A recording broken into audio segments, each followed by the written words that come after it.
I'm Bob Cringely. 16 years ago, when I was making my television series, Triumph of the Nerds, I interviewed Steve Jobs. That was in 1995. 10 years earlier, Steve had left Apple following a bruising struggle with John Sculley, the CEO he'd brought into the company.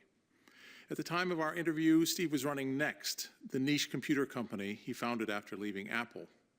Little did we know that within 18 months he would sell Next to Apple, and 6 months later, he'd be running the place. The way things work in television, we used only a part of that interview in the series, and for years we thought the interview was lost forever because the master tape went missing while being shipped from London to the US in the 1990s. Then just a few days ago, series director Paul Sen found a VHS copy of that interview in his garage.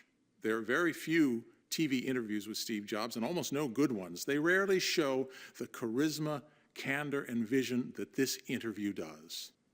And so, to honor an amazing man, here's that interview in its entirety.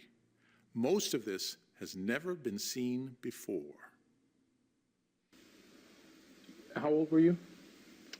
21. 21. Yeah. You're 21. You're a big success. You know, you just sort of done it by the seat of your pants. You don't have any particular training in this. How do you learn to run a company?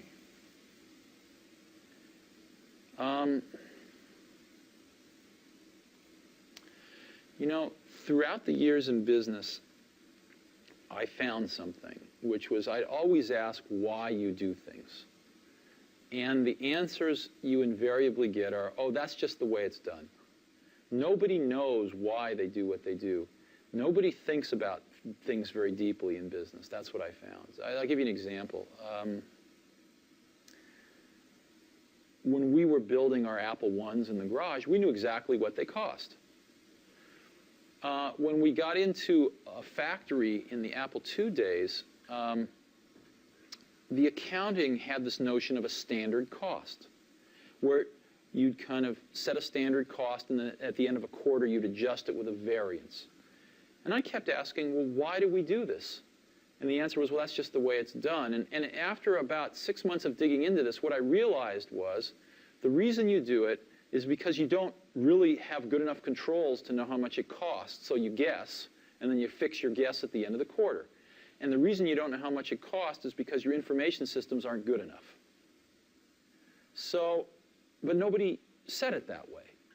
And so later on, when we designed this automated factory for Macintosh, we were able to get rid of a lot of these antiquated concepts and know exactly what something cost to the second. So in business, a lot of things are, I call it folklore. They're done because they were done yesterday and the day before. And so what that means is if you're willing to sort of ask a lot of questions and think about things and work really hard, you can learn business pretty fast. It's not the hardest thing in the world. It's not rocket science. It's not rocket science, no.